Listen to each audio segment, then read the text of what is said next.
All right, guys. With that down, let's move on to this, shall we? Venom 3, The Last Dance, is coming up quickly upon us now. It's literally just days away. For those of you who watch my show, you know that I love the Venom films. I love the first one. I enjoyed the second one. The second one was a step down for me, but I still enjoyed it. I have a great time. I never knew how I would like Tom Hardy in the role, but man, I have loved him in the role. And I'm very excited about the third one. I think the trailers have been great and I'm all kinds of excited. A lot of people didn't. That's fine. But now we've got a couple of interesting things going on here. Number one, the box office, now that we're getting closer, new projections are coming out, and they're now saying that the box office of this thing could be a $70 to $80 million opening, which, to put that into perspective, that puts it into the realm of your Godzilla versus Kongs, your Despicable Me's, your stuff like that. Now, just for other point of reference, Godzilla versus Kong went on to make over $500 million at the box office. And I know Sony is particularly looking forward to Venom hopefully doing much better than, say, I don't know, Madam Web or, say, Morbius did. And I think it's probably a foregone conclusion that it will. So it is looking like it's tracking very well. And if the first reactions start coming out and they're positive, it could inch up even further. So that's good. But now, speaking of first reactions, in this realm, what has kind of become commonplace over the last couple of years is that when some project is coming out, somebody who has been at least in some way connected to that IP previously coming out and crap talking about it. We've even seen it in comic book things. So there have been comic book projects coming out where former writers or artists or whatever come out before the movie even comes out and like crap talk on it.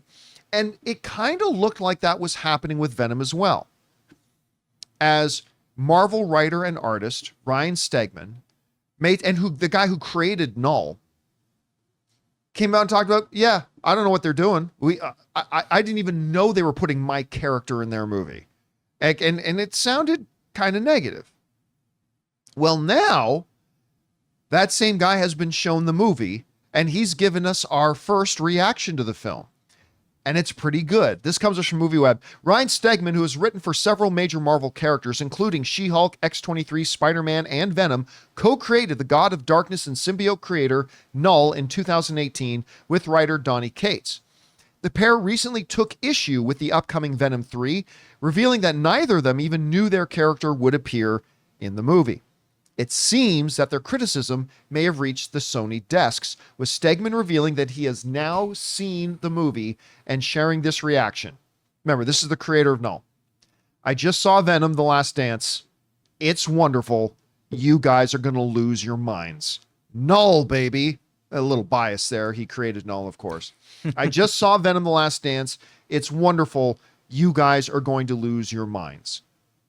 Again, I find this interesting because this is somebody who had previously sounded a little bit critical towards the project.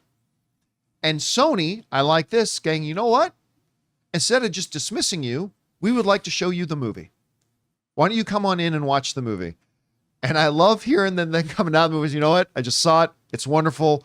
And you guys are going to lose your minds. Now, I want to emphasize this. This is one guy. One individual who's saying it's wonderful and that we'll lose our minds. It's not a collection of 80 or 100 other critics, or it's one person whose movie tastes may not align with mine and may not align with yours. Just because they think it's wonderful doesn't necessarily mean I will or that you will. So I do want to keep that in mind, keep that in perspective. But Chris, for me, as somebody who very much wants to like this Venom film and who is excited about seeing it, I do like hearing somebody who had expressed some critical thoughts about it now coming out and saying that they love it. I like that personally. It makes me a bit excited. I know you are like the number one fan of Venom out there. Mm-hmm. What are your thoughts about this?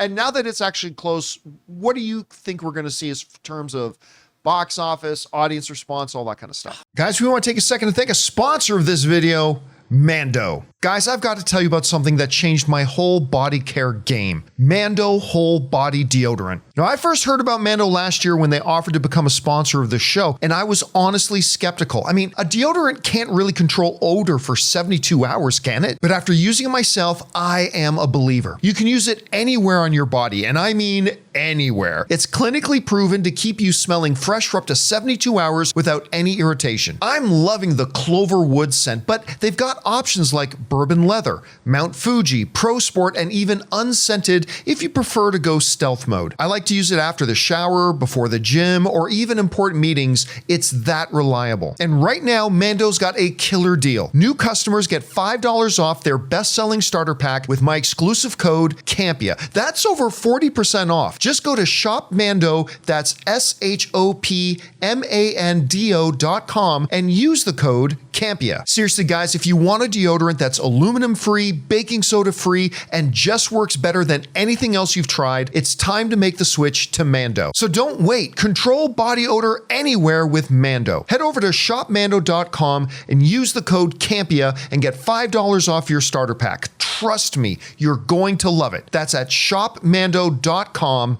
Go and check it out now. Man, thank God he's on board. I'm so excited about that because he's such a crazy character to take on and put in film. He's an eldritch god connected to the symbiotes. That's bananagrams to try to convey to your audience who is an average non-comic book reading audience. Right, yeah. And luckily, the world of Venom has been established to be this weird, gross, fun kind of thing. I love that he's excited about this, and I do think there's a lot of potential for this to be a big box office film. The second one, like you, I didn't love as much. I did put a lot of kind of hope and expectation into that just because Cassidy is such a crazy kind of character, and that fell a little flat for me. But I think the trailers have been just so fun for this. We keep gearing up for it to be the last ride of Venom. You know, this is the end of this story, yada, yada, yada. Or is it because of all the other connections and all? So I feel like you've got a combination of all of your hardcore comic book fans now going, heck yeah, Null done right. I do want to see that on screen. You got your people who just really enjoy the Tom Hardy interpretation of this. I'm always floored by how many people don't understand that he voices Venom. Yeah. That's, I literally had somebody last week asking me, John, I love the dynamic between Venom and Eddie too, but who does the voice of Venom? Tom Hardy. Yeah, he's crushing it. He does such a good job. You thought all that Bane mask stuff was all his fault? No, no, it wasn't. I think this has the potential to do really well as long as they keep up a great marketing campaign and keep giving us little tidbits like this. This is smart. Hey, did you have doubts about where this movie was going, especially after that second one? Well, the creator of one of the most badass villains of all time is super on board with our film. Go to the cinema right now. It's going to be interesting to see. Again, I am very curious to see the first reactions, which are going to be coming soon. The first reactions to the film, see how they line up and pair up. Because again, the Venom films have not been critically loved, right? Like this is one of those movies where the audiences seem to like it more than the critics did. The critics have not always been particularly friendly towards Venom. Even like some friends I know, I heard from them who saw Venom before I did the first Venom. I'm like, oh, it sounds like maybe it didn't turn out so good. And then I went to go see it. I'm like, what the living hell are you guys talking about? This movie's so much fun. It's so fun. So it'll be interesting to see those first reactions. Now, the other thing I want to keep in mind too is like for Sony, they really need this right now. Yeah. Now, I am not saying that Venom 3 is going to be a big box office hit. It's definitely going to breathe a lot more financial air into the lungs of Sony than Madam Web and Morbius did. And listen, for all the criticism that Venom 2 gets, again, I still liked it. I had fun with it, but it was not as good as the first one. It still made over $500 million. So I think if this one is good, and if the response is good, if the early word is good, if the word of mouth is good, I think there's no reason to believe that this one couldn't possibly also be. Now, I'm saying all this having not seen the movie. I may totally change my mind once I do, but I don't think there's any reason to believe this one couldn't also cross that $500 million mark. And that is something Sony really needs with this universe right now. They do. Do you think if this is successful, this will have any impact on moving the needle for Craven, or do you think that's a totally separate thing? Okay, that's a really good question. Thank you. If Venom is really good, it does give a little momentum to Craven. So there's two stories here. There's the upside story and the downside. So the upside story is if Sony can put out a crowd-pleasing, like they have before, a crowd-pleasing, fun, and successful Venom film, that pushes up the momentum going into Craven. They can utilize that from the people who gave you Venom and blah, blah. Only Venom. And don't nothing worry about else. anything Don't worry else. about any of the other things. Nothing to see here. And they were really not cool with Madam Web. Yeah. Definitely not from the writers of Madam Web and Morbius. Yeah. Comes Craven. But here's the thing. There's the downside to it. Because a good, successful Venom will help Craven. A bad flop, like bad, critics and audiences don't like it, and flop Venom can by far more hurt Craven. Because that just builds on the narrative of Madam Web, Morbius, Venom 3, right? I mean, they've got a DCEU thing going on right yes. Yeah, Yeah. well said. Like in the one of the great all-time movies ever made in history, Best of the Best. Winning is a habit. Unfortunately, so is losing. Like winning cures everything, losing tends to beget losing. So yeah, I think it can help Craven, Okay. but it can also hurt it. So it's a double-edged sword a little bit. Anyway, guys, question is for you. What do you think about this? A guy who had formerly been a little bit critical of this whole project, the creator of Null, has now seen the film and says it's wonderful and we're gonna lose our minds over it.